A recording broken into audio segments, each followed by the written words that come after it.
dan selamat sejahtera. Hari ini kita akan sambung topik pembelajaran sejarah tingkatan 4 bab 2.2 iaitu perkembangan idea nasionalisme di Barat. Baiklah pelajar, untuk revolusi di Barat ini kita akan terus kepada 3 buah negara iaitu England, Amerika Syarikat dan juga Perancis. Dan untuk memudahkan anda semua, cikgu bahagikan dia kepada 2 jenis revolusi. Satu revolusi yang menentang raja dan satu lagi revolusi untuk merdeka. Jadi, yang menentang raja ini ialah England dan Perancis, manakala yang nak merdeka adalah Amerika Syarikat. Baiklah, kita pergi sahaja terus kepada revolusi keagungan tahun 1688. Di sini kita tengok kata kunci ialah agung. Jadi agung di sini membawa erti revolusi tanpa pertumpahan darah. Baiklah, kita terus sahaja. Dalam revolusi ini ada 6 perkara yang perlu kita perjelaskan ya. Yang pertama ialah di mana tempat berlakunya revolusi ini. Okey, revolusi ini nama pun England, maka berlakulah di England. Kerana keinginan menegakkan kedaulatan parlimen dan hak rakyat. Kenapa tiba-tiba parlimen nak menegakkan kedaulatan dia? Okey, sebenarnya ada peristiwa iaitu ketika Raja James II nak buat gubal undang-undang, dia telah membelakangkan ahli parlimen. Seperti kita ketahui, parlimen ni memang tugas dia gubal undang-undang, tapi Raja James II ni tak ambil kira apa yang parlimen katakan. Jadi dia membelakangkan parlimen ni. Apa yang berlaku selepas tindakan James II ni menyebabkan ahli parlimen ni bangkit dan menentang pemerintahan berkuasa mutlak, iaitu mereka menentang Raja James II ni. Penentangan mereka ini menjadi lebih hebat sebab mereka ni disokong oleh Mary II dan suami dia iaitu Raja William of Orange dari Belanda. Disebabkan penentangan dan sokongan daripada Mary II ini menyebabkan Raja James II ni dia sedar diri dia. Jadi dia pun bawalah diri dengan melarikan diri ke Perancis. Selepas Raja James II larikan diri, Mary II dan William of Orange pun menaiki tahta lah. Dan mereka ni telah memantapkan konsep kedaulatan parlimen dan sistem raja berperlembagaan. Jadi, kalau James II guna raja berkuasa mutlak, tetapi bila Mary II, mereka menggunakan raja berperlembagaan. Baiklah, di samping itu juga, Bill of Rights telah digubal. Apa itu Bill of Rights? Bill of Rights ni dia telah memberikan keutamaan kepada parlimen untuk gubal undang-undang dan hak untuk kutip cukai. Baiklah. Dalam penggubalan Bill of Rights ni sebenarnya ada seorang pemikir yang hebat ya, iaitu pemikiran John Locke. Dalam pemikiran John Locke ni, untuk senang ingat ada 4 perkara, iaitu hasilkan karya, tolak, menegaskan dan undang-undang. Di dalam menghasilkan karya, ada 2 treatises of government yang mempopularkan prinsip raja berperlembagaan. Prinsip ini telah menolak raja berkuasa mutlak dengan menegaskan bahawa kerajaan patut diasaskan pada suatu persetujuan antara pemerintah dan rakyat. Kemudian, dalam Bill of Rights ni juga terdapat perkataan undang-undang di mana perlu digubal bagi memenuhi hak asasi manusia, bukan lagi hak asasi raja berkuasa mutlak. Okey, settle bab pertama iaitu revolusi keagungan di England. Sekarang kita pergi pula kepada revolusi Amerika pada tahun 1776.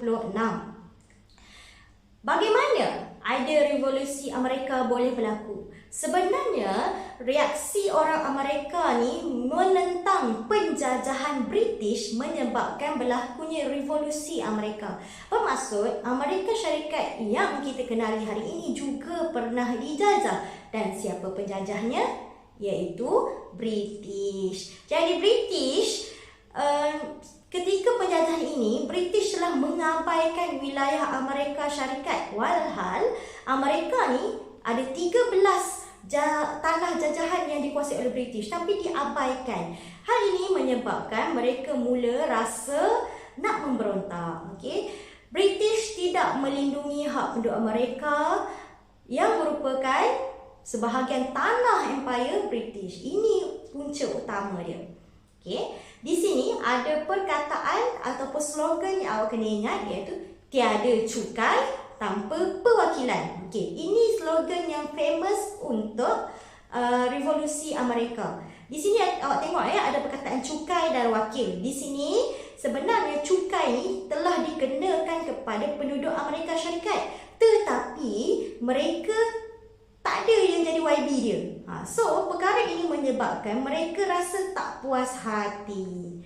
Jadi apa yang berlaku? Yang pertama, cukai. Penduduk Amerika Syarikat sebenarnya mereka menentang Akta Pelayaran, Akta Gula, Akta Stamp dan juga Akta Teh, di mana akta-akta ini telah dikenakan kepada penduduk Amerika Syarikat, sedangkan mereka tak ada YB ataupun sesiapa yang nak menegakkan keadilan untuk mereka.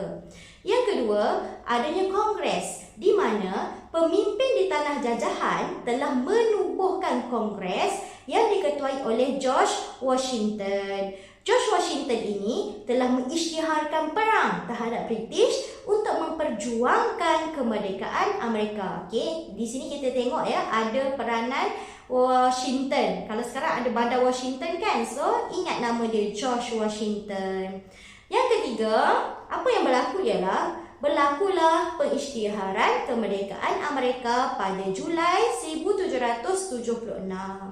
Di mana ketika itu Kongres telah meluluskan pengisytiharan kemerdekaan Amerika yang ditulis oleh Thomas Jefferson. Ia menegaskan bahawa sekiranya sesebuah kerajaan tidak dapat dijamin hak kehidupan, kebebasan dan kebahagiaan, maka menjadi hak penduduk untuk membuktikan kerajaan baru. Maksudnya dia nak bentuk kerajaan baru berasaskan penduduk. Di sinilah kita akan lihat berlakunya prinsip demokrasi, iaitu pada 1783 berlaku revolusi Amerika yang tamat. Maksudnya tamatnya revolusi Amerika. Di sini bagaimana dia boleh tamat ialah apabila British telah mengakui kemerdekaan Amerika dan 13 bekas tanah jajahan telah digabungkan dan diberi nama baru, iaitu Amerika Syarikat. Selain itu, mereka juga telah memperkenalkan sistem pemerintahan demokrasi sehinggalah hari ini. Kita tamatlah tentang revolusi kemerdekaan di Amerika. Seterusnya, yang terakhir, kita akan belajar tentang revolusi Perancis pada tahun 1789.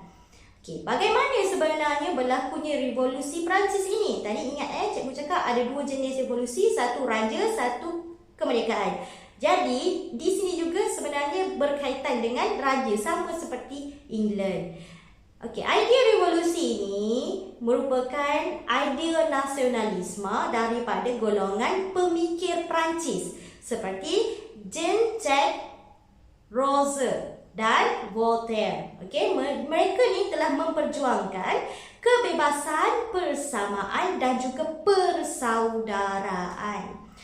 Menurut Rousseau, keunggulan suara rakyat yang digelar hasrat umum yang dikenali sebagai the social contract. Jadi di sini dia mengetengahkan konsep rakyat, suara rakyat. Maksudnya sama lagi seperti konsep demokrasi.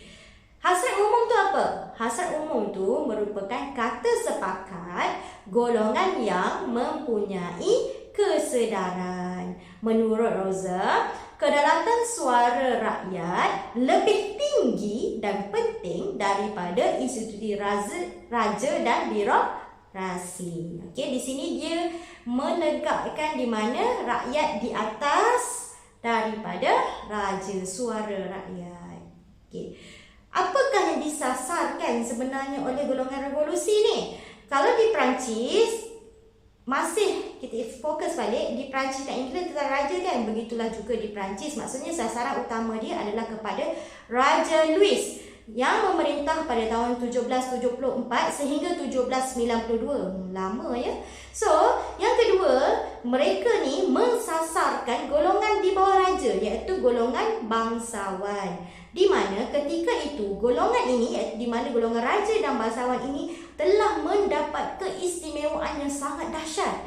Dan keistimewaan ini didapati daripada hasil penindasan kepada rakyat, di mana rakyat dikenakan cukai yang sangat tinggi. Jadi hal ini menyebabkan rakyat rasa terbeban dengan pelbagai cukai.